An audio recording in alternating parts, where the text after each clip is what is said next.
ఇచ్చాడు. పార్వతీదేవికి ఉపదేశం చేస్తూ శ్రీమన్నారాయణుడు ఒక మాట చెప్పాడు. పార్వతి, ఇవి ఎంతో పరమ పవిత్రమైనటువంటి నామాలు. ఈ నామాలకున్న గొప్పతనం ఏమిటో తెలుసా?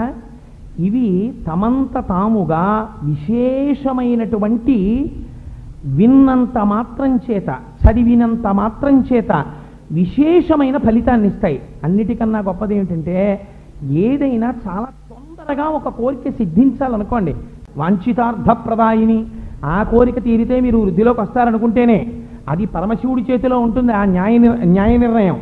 అందుచేత మీరు ఏదైనా చాలా తొందరగా ధర్మబద్ధమైనటువంటి కోరిక తీరకపోతే ప్రమాదం అని అనుకున్నారనుకోండి, అప్పుడు పెద్దలు చెప్తారు, ఒక్కసారి శివాష్టోత్తరం చదువుకుని బయలుదేరండి అంటారు. ఆ 108 నామాలు విన్నా, ఆ 108 నామాలు చదివినా, ఆ 108 నామాలలో రమించిన ఒక్క నామం అర్థమైనా చాలు.